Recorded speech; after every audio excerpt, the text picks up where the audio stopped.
महादेव दोस्तों, आज की इस वीडियो में हम पंडित प्रदीप मिश्रा जी के द्वारा बताए गए इस उपाय के बारे में जानेंगे, उनकी ही अपनी आवाज में। उपाय को सही से समझने के लिए कृपया वीडियो को अंत तक ध्यानपूर्वक देखें, तभी उपाय सही रूप में आप समझ पाएंगे।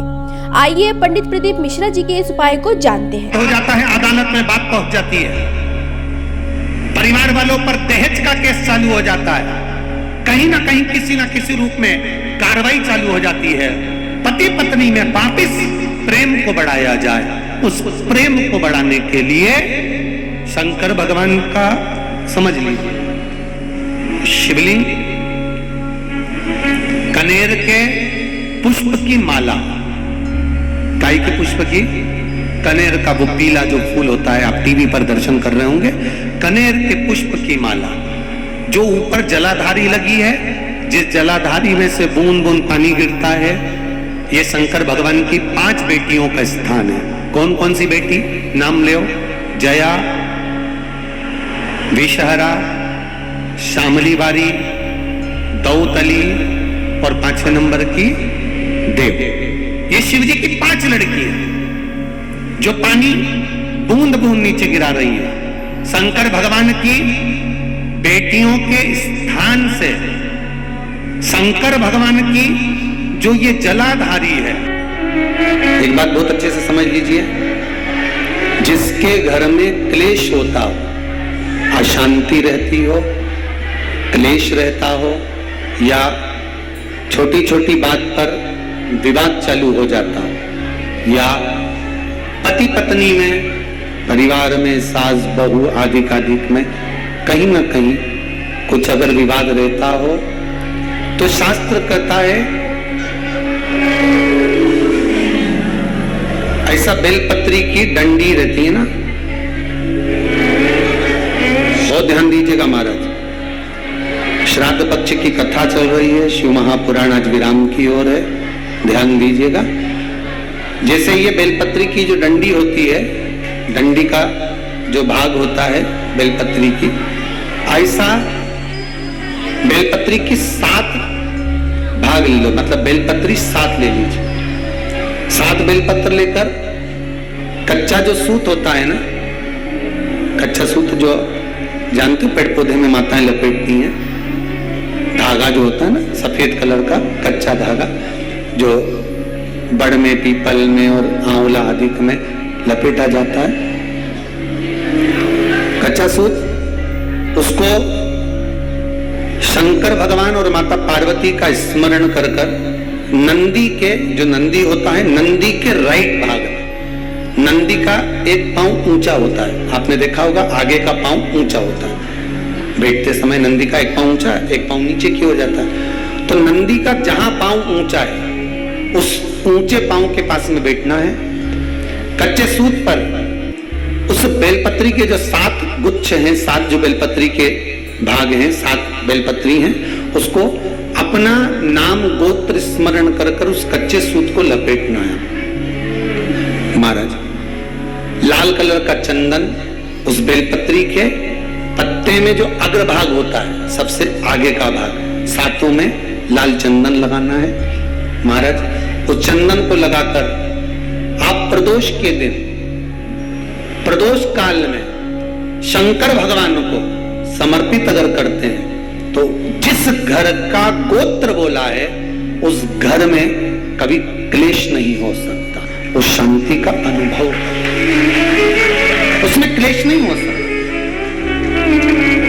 एक धागा होता है पक्का धागा, एक धागा होता है कच्चा धागा, बहुत ध्यान दीजिएगा महाराज।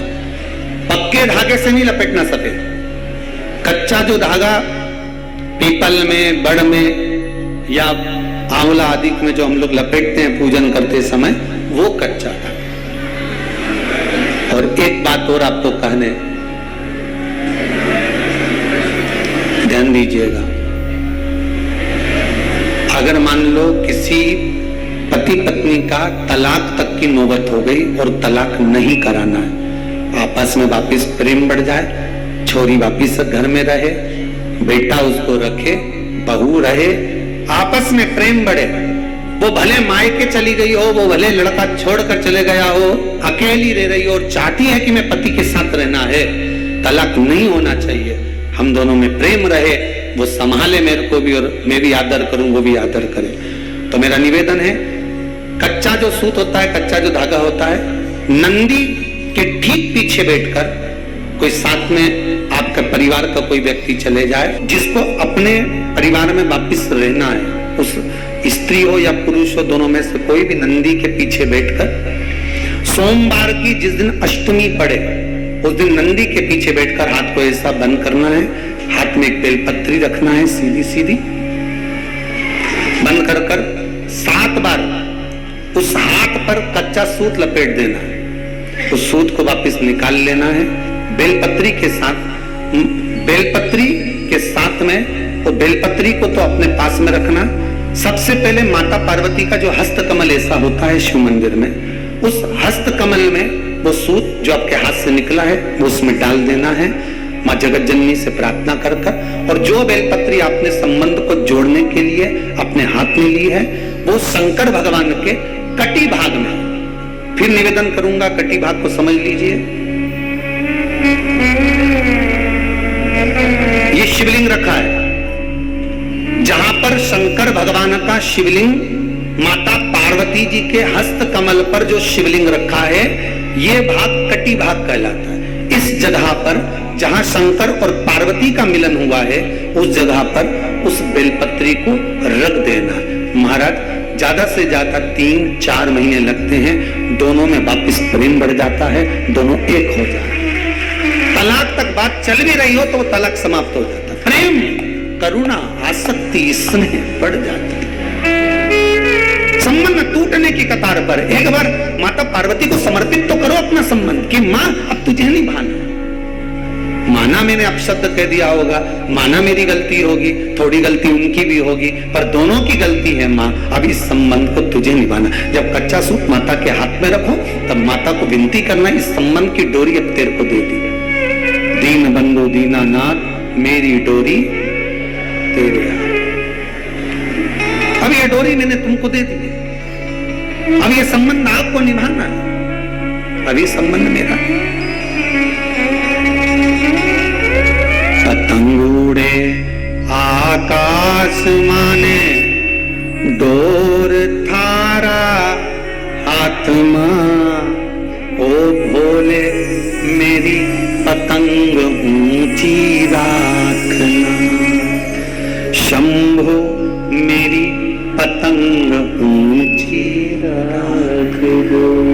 नाव चले मझधार मां, पतवार थारा हाथ मां, ओ भोले मेरी नैया पार लगाओ।